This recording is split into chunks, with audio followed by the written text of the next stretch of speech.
You're listening to People and Places with me, Pat Hughes. Interesting people, interesting places. Only on Liverpool Community Radio.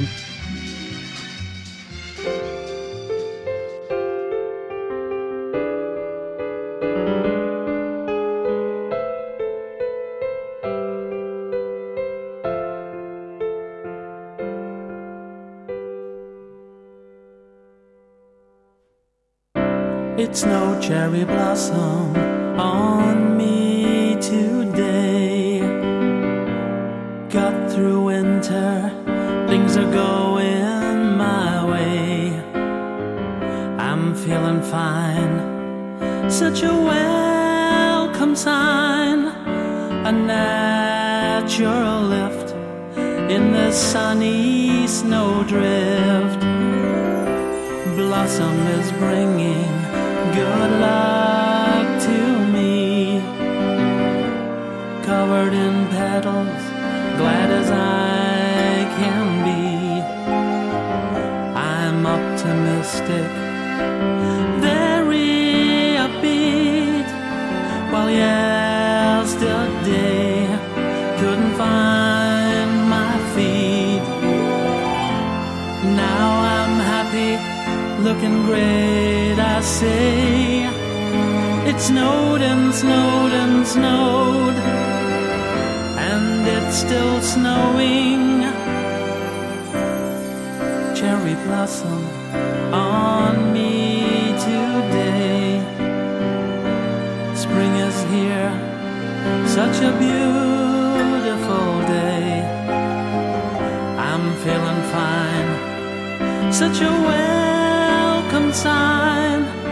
A natural lift in the sunny snowdrift. Now I'm happy, looking great, I say. It snowed and snowed and snowed, and it's still snowing.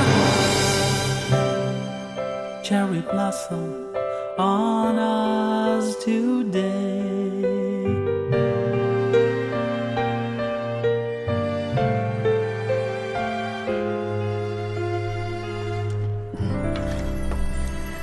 You're listening to me, Pat Hughes, on my People and Places show on Liverpool Community Radio. Liverpool Community Radio is an internet radio station staffed by volunteers like myself who've completed an LCR training course. You can listen to podcasts of all our shows on our website www.l-c-r.co.uk. The song you've just heard was Cherry Blossom, which was written and composed by Billy Hoy and Steve McFarlane. We will be talking to Billy later in the show and hearing more of his great music.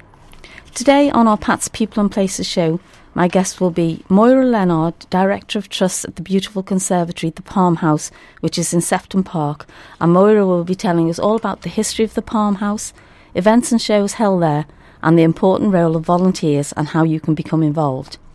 Then my second guest today will be Billy Hoy, pianist, songwriter, composer, radio presenter, film extra, choir master and China tour specialist, plus too many more to mention. So you can imagine Billy has a lot to talk about. Now, before we're talking to my guests, I'd just like to play another song of Billy's. So we'll go into one of Billy's songs again.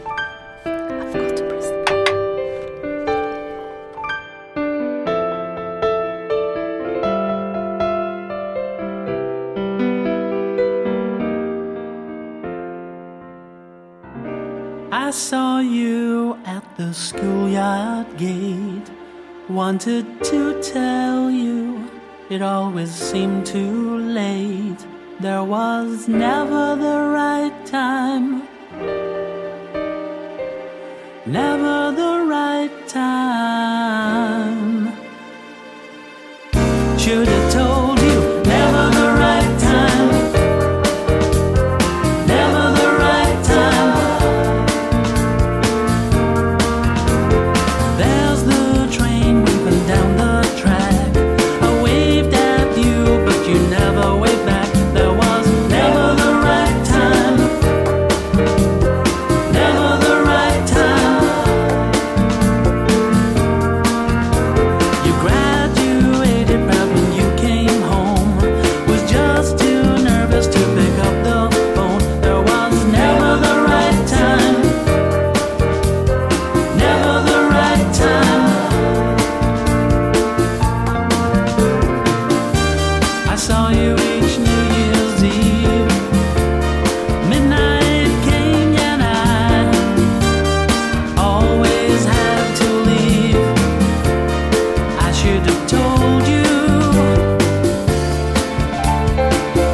on the wedding day.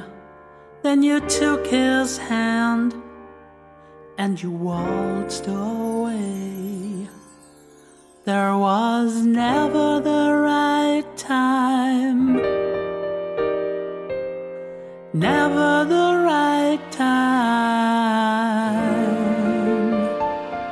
You're listening to People and Places with me, Pat Hughes.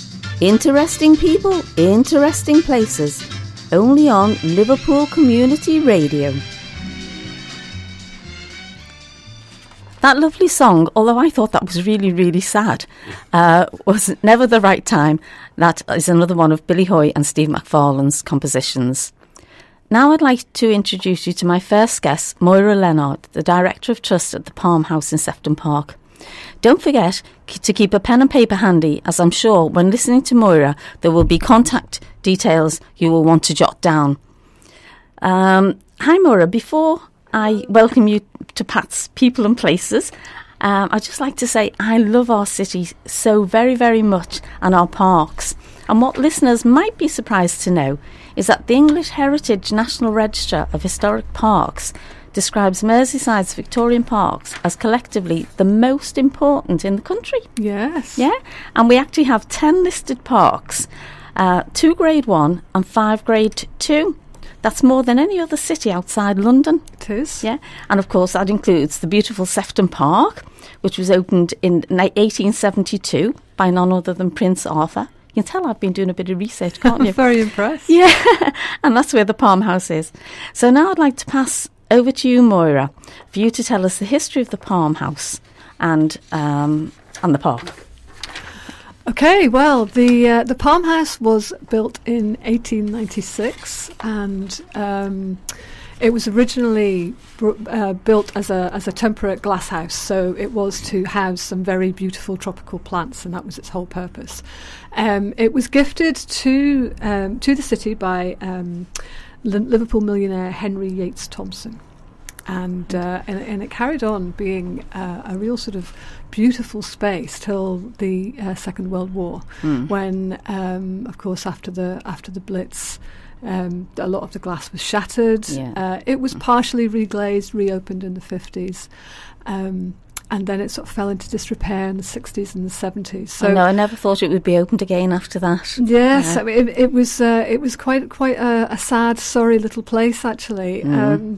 But it was basically 2 students came along one day and put this big massive sign which said "Save It" on the hoardings outside the Palm House, because it was all boarded up. And that was the catalyst really for the local community to come together and say, actually, yeah, we do want to save this place. Yeah. This is something that's very important to us. And it had been pretty much closed for about 10 years by that stage. A long time. So they came together and they met in Lark Lane Police Station, people that live around the park, and they formed this fundraising committee. Well done. And that fundraising committee became the Preservation Trust eventually. But that fundraising committee, 10-year campaign to raise £3.9 million to restore the place. But that's a lot of money, isn't it? A lot of money. Basically, what happened was that they worked in hand with the council. They convinced the council that this was worth saving. Doing a lot of fundraising by, I don't know if you remember, Save a Window campaign. There's like 3,700 panes of glass in the Palm House, all of which are flat. Actually, I'm sorry, I'm going off on a tangent here. No, but they're all flat. So we've got kind of a very sort of curvy building, but all the glass all fits together. But anyway, yes. So I come back to the point.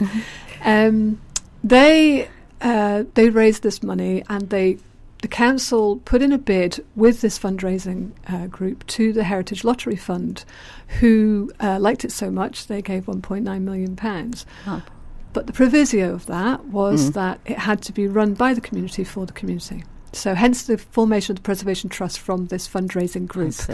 So the Preservation Trust managed the building as a venue and a visitor attraction.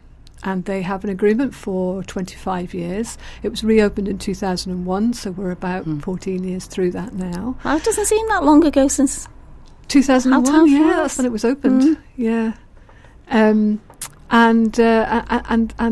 we now I direct the trust, and of course my role is to make sure that we have we reach all of the community because it is for the community. So it's open during the day to anyone, free, and we also do community events. So we have free Sunday concerts. I know I go to many of those free Sunday concerts. My husband's in the Liverpool Male Voice Choir, so they perform there. But, yes, that's right. It's so varied, all those free, and as you say, they're free, aren't they? They are free, yeah. You just come along, drop in between 2 and 4 on a Sunday, and take your pick. And we have a whole variety of different kinds of concerts as well, so we're trying to reach as many of the community as we possibly can. I know, because, as you say, you'll have jazz concerts, classical concerts, orchestras, pop concerts, everything, and then events for children. And we do, yes. And as I say, it's a nice venue just to be sat, relaxed, all the chairs out. Of course, you can have your refreshments as well. Yes, we have our little coffee shop that's open only during events. It's not open, just during the day. But if we have an event on, there's a coffee shop there. We have an espresso machine and everything. It's fantastic. I know it is. You're right. So you can put those events on free. So how can you do that if you've got to raise money? Yes, well, we generate all our own income. So whilst the Liverpool City Council actually owns the building, it's run by the Preservation Trust, and that's not funded, so all of the income we have to raise ourselves, and that comes mainly from hiring out the venue. So we hire it out for weddings and private events, and also we do our own concerts as well, which will ticket. So some of our events are subsidised. If we've got enough money, we'll subsidise them. So as you say, the free Sunday concerts are subsidised.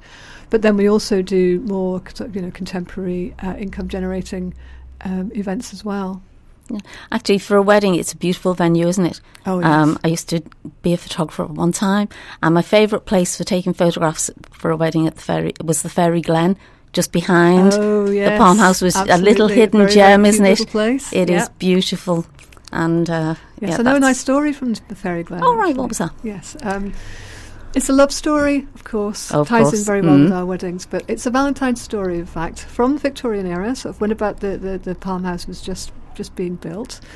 From this couple, I believe they were called Kathy and Oliver. All right. And Oliver was from a very upper class family, and Kathy was from a very middle class family. Now, of course, in those days, you couldn't marry across the classes. No, you couldn't. And Valentine's Day, they go down and they're standing on the bridge, having a lovely time. And he has to say to her, "Look, I'm really sorry, Kathy, but my family have betrothed me to another landed gentry family, so that we can combine our wealth and be super wealthy. So I'm really sorry, but unfortunately, we can't see each other again. However, why don't we make this an annual event, because I love you with all my heart. Come back and see me again next Valentine's Day on this bridge at the Ferry Glen." And so anyway, a year goes past. He comes back on that Valentine's Day waiting for her. She doesn't show. He's there all day. He gets heartbroken. Gets to 11:15 at night, and he's just like, right, that's it, I'm going to have to go home. And he's like, turns around, and there she is standing at the bottom of the bridge. And he runs to greet her. He's overjoyed to see her, and he passes right through her. And of course, it turns out that she's died at 11:15 that night of cholera. Oh, how sad. Yeah, I know. So now the legend goes that if the Ferry Glen won't have that same appeal anymore. Well, now the legend says if you go there at 11:15 on Valentine's Day, 11:15 at night, Valentine's Day. I'm making note of that in my diary. You can see them walk across the bridge together, hand in hand, because their love lives forever. Oh, well, I'll try that, and I'll go down and see if she's there then. But again, diversifying and going back to the Palm House. Yes. And we'll go as the Palm House with the plants, because as a child, I spent a lot of time in Sefton Park and in the Palm House before it was closed down, obviously. And in fact, I've got a scar on my left knee where I never had a bike of my own, and I was riding somebody's bike when I was 11 down the hill by the side of the Palm House that leads to the duck pond, and I didn't realise it didn't have brakes on, so I hit the railings, went over, landed in the duck pond, split my leg open, and then to my humiliation, of course, didn't have mobile phones or anything in those days. The friends went home, brought my mum to pick me up to take me to hospital, and she came with the wash house pram. I was 11 and she took me in the wash house pram to Sefton General. I'll never forget that day. Anyway, back to the plants. When I was there,